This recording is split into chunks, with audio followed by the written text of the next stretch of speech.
The Maldives sparkled like a dream. Turquoise waters stretched endlessly, dotted with tiny islands, each fringed with white sand that shimmered under the morning sun.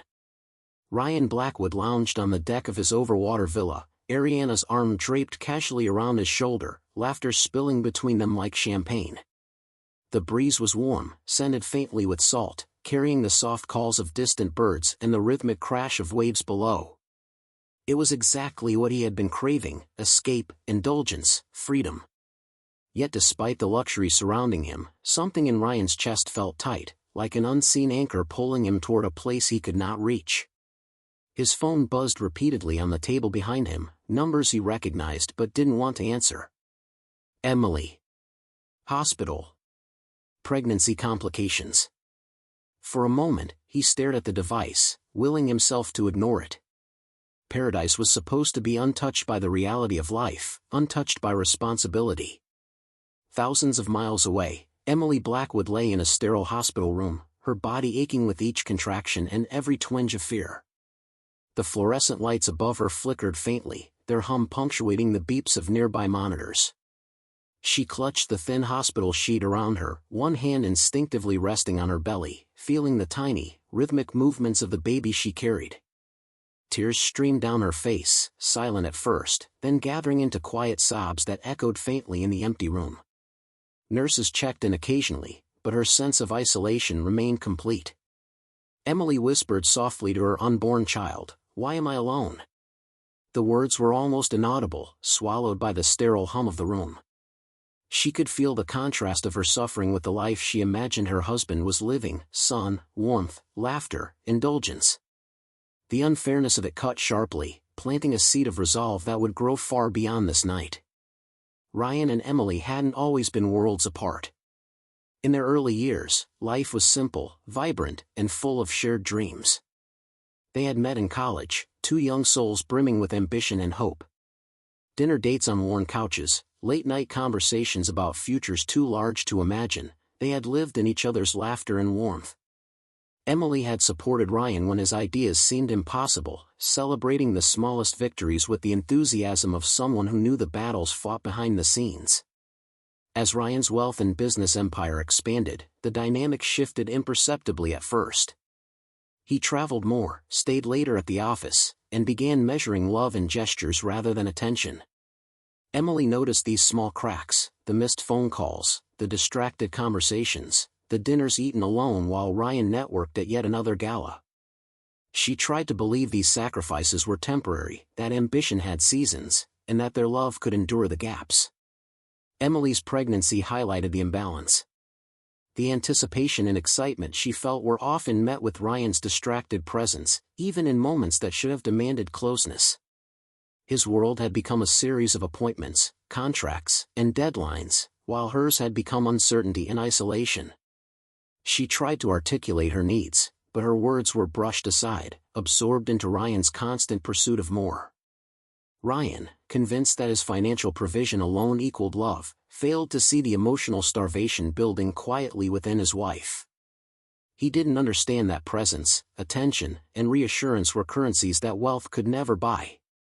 The distance between them grew, imperceptible but real, until it was ready for the first crack to open completely. Ariana hadn't stumbled into Ryan's life by accident. She had entered at the perfect storm of ambition and neglect, at the moment when Ryan felt unseen and untouchable. With her, he was free from the weight of responsibilities that pressed down in subtle, unrelenting ways.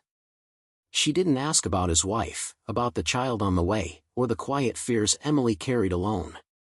She only wanted him, in the moment, and for the first time in months, he allowed himself to be exactly that. Ryan justified each step, each message, each clandestine meeting as harmless. He told himself it was a release, a fleeting indulgence. In his mind, he didn't cheat, he merely sought emotional reprieve. Every rationalization made the next choice easier: a late dinner with her, a weekend getaway, a booked flight to the Maldives while Emily rested in a hospital bed. Even as his mind whispered warnings, he drowned them out with visions of tropical sunsets and laughter that didn't carry the weight of consequence. Each day in paradise was a calculated risk, and yet he convinced himself it was an escape he deserved. he ignored the reality that life at home was urgent, that Emily's body was fragile, that the unborn child needed protection. By the time the trip began, Ryan had crossed the point of no return. Distance was no longer a buffer, it was a barrier. Paradise, for all its beauty, was a stage for denial. And every time he laughed, every time Ariana's fingers traced his arm, a small part of him remembered the hospital room miles away, echoing with silence, waiting for the presence he had promised and abandoned. The hospital room was cold, sterile, and suffocating in its quiet. Emily lay on the narrow bed, every muscle in her body aching as yet another wave of discomfort swept through her. Her hands gripped the thin sheets, fingers digging into the synthetic fabric, and she forced herself to breathe steadily, though each inhale was laced with fear. The monitor beside her beeped in a relentless rhythm, echoing the anxiety thrumming in her chest. Hours passed in near silence, punctuated only by the soft shuffle of nurses' footsteps or the quiet hum of machines. Emily's phone sat beside her, dark and unmoving. She had sent messages, left voicemails, begged silently for a sign that Ryan was aware, that he cared, that he would come, but the responses never came. She felt the absence like a physical weight pressing on her shoulders. Even in the midst of pain and fear, Emily tried to focus on the small miracle within her. She rested a hand over her growing belly, feeling the faint, rhythmic movements of her child.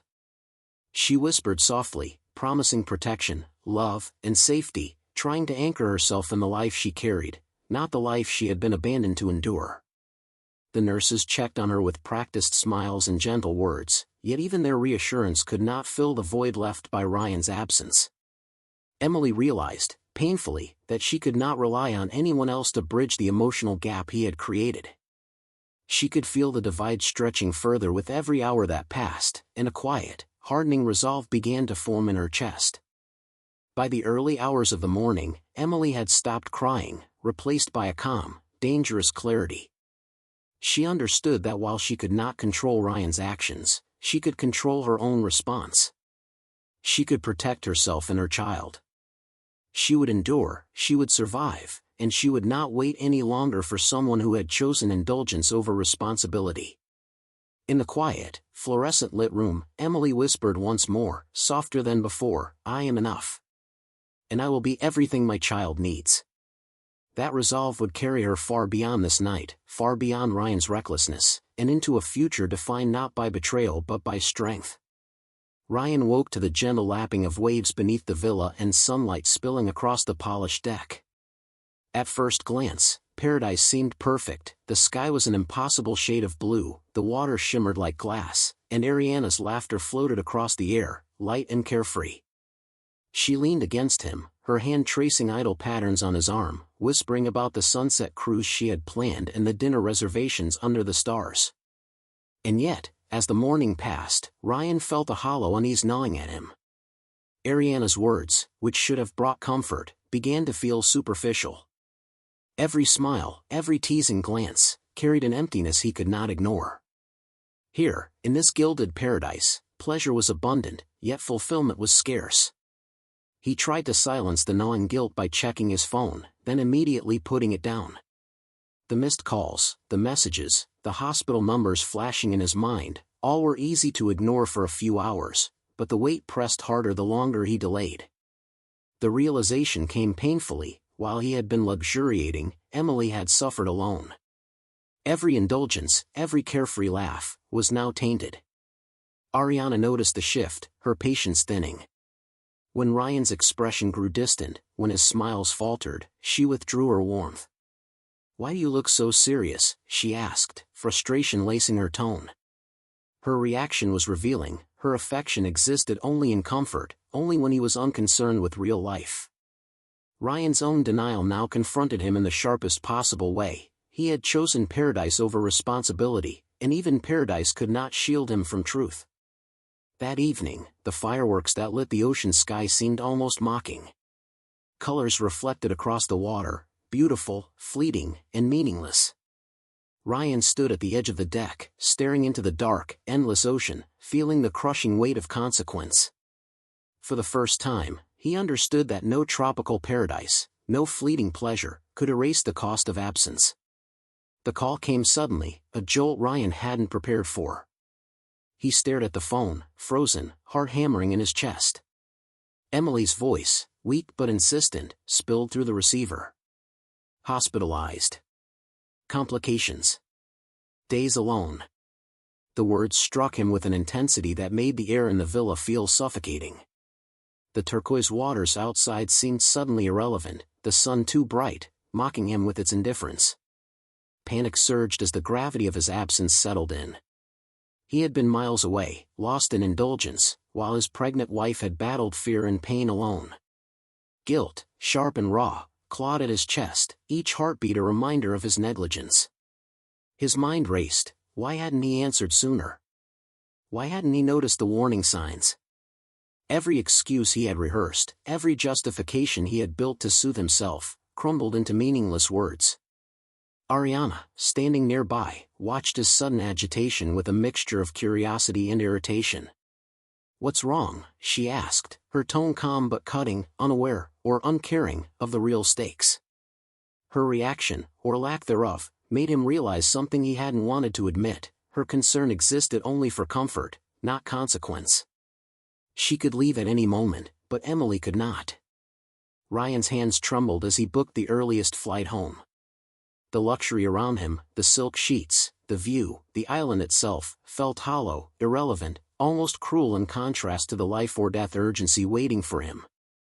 He replayed every missed call, every message ignored, every night spent indifferent, each one a mark of failure he could not erase. The flight was restless. Sleep refused him. The image of Emily's pale, frightened face haunted every thought. For the first time, he understood the weight of absence, the cost of betrayal, and the reality that no wealth, no paradise, could protect him from the consequences of his choices. Emily lay in her hospital bed, exhaustion weighing on her like a physical force, but beneath it a new clarity had begun to form.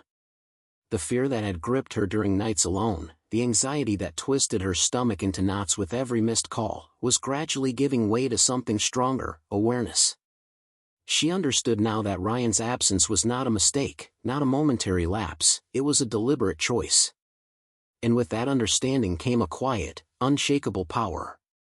She touched her belly gently, feeling the small, insistent movements of the child inside her, and realized that her responsibility lay not in waiting for Ryan to arrive or seeking his approval, but in protecting this new life in herself. The betrayal that had once left her trembling and desperate now fueled her determination. She was no longer a passive participant in her own suffering, she was active, aware, and resilient. For hours, Emily thought back to the marriage that had slowly fractured, the nights she had spent hoping for attention, the moments when she had ignored her own intuition to cling to a version of Ryan that no longer existed. She allowed herself to feel the anger, the sorrow, and then let it pass, replaced by a resolve that was calm, measured, and unwavering. When Ryan finally tried to contact her, she listened without hope, without expectation. His apologies, his frantic words, even his tears could not touch the core of her new strength. She would no longer wait for him, no longer rely on someone who had chosen indulgence over responsibility. Emily's awakening was not loud or dramatic, it was quiet, internal, and absolute. The hospital room, once a place of fear and loneliness, had become her sanctuary, a space where clarity had taken root. She whispered softly to her child, feeling a surge of determination and love: "We will be enough. We will thrive, no matter what." When Ryan finally returned, the air in the house felt heavier than the humid tropical heat he had left behind. The familiar rooms seemed smaller, tighter, weighed down by absence and betrayal. Emily was seated on the couch, cradling her belly, eyes calm but sharp, scanning his face as if measuring the depth of his remorse. She had expected him, had known he would come eventually, but she had long since ceased waiting for comfort or apology. Ryan's first words were frantic, a jumble of regrets and excuses spilling out all at once. "Emily, I didn't know. I didn't realize. I'm so sorry." His voice cracked, the carefully constructed facade of control breaking under the weight of guilt. Emily listened quietly, her hands folded neatly across her lap. Her gaze never wavered, her body relaxed but assertive. "Ryan," she said, her voice calm yet firm. Do you understand why I have been alone? Do you understand the nights I endured without you, the fear, the pain? Her words were precise, unhurried, piercing through his frantic haze. Ryan opened his mouth, but no apology came close to filling the space of absence he had created. Emily continued, recounting her ordeal with unwavering clarity, the loneliness, the uncertainty, the hospital nights, the quiet terror she had endured while he had been lost in paradise. Each word landed like a hammer, solid and undeniable. She paused, letting the silence stretch between them. The balance had shifted. Ryan's wealth, his charm, his excuses, none of it mattered anymore. Emily's strength, forged in betrayal, defined the moment. I will no longer wait for you, she said softly but resolutely. I am done relying on someone who chooses indulgence over responsibility. I will protect myself and my child, no matter what you want or say. For the first time, Ryan realized that remorse alone could not undo what had been broken. Emily was no longer the wife who needed saving, she was a woman who had saved herself. And in that quiet, unshakable moment, the power dynamic between them had irrevocably shifted. The aftermath settled over Ryan like a slow, suffocating fog. He had returned to a house that felt unfamiliar, emptied not by walls or furniture, but by absence and resolve. The weight of his choices pressed down harder than any judgment from the outside world. Friends noticed his distance, whispered behind closed doors, and family questioned the decisions that had led him to miss the most crucial moments of his wife's pregnancy. Each glance, each quiet judgment, was a reminder that actions, once taken, had consequences that no apology could erase. Ariana's presence, once a source of thrill and escape, evaporated as quickly as it had appeared.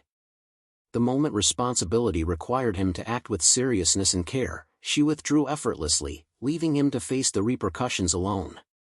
It was a harsh truth he had refused to see in the comfort of paradise. Relationships built on convenience crumble the instant difficulty arises. Ryan began to understand that love, when absent, cannot be bought or replaced with extravagance. Money could not mend trust, nor could charm reverse betrayal. Every fleeting indulgence, every choice to ignore reality, had accumulated into a debt too large to repay. The cost was quiet but irrevocable, the loss of intimacy, the fracture of family, and the knowledge that his actions would define him long after the apologies faded. In those weeks, Ryan discovered the harsh reality that wealth could shield him from discomfort, but not from consequence. The greatest cost of all was the recognition that love, when neglected, transforms from privilege into responsibility, and responsibility ignored leaves wounds that last a lifetime. Emily sat quietly in the softly lit nursery, the rhythmic beeping of the monitor blending with the soft breathing of her unborn child. The room, once filled with fear and anticipation, now felt like a space of clarity and resolve. She had endured nights of pain, of loneliness, of longing for a husband who had chosen paradise over her safety.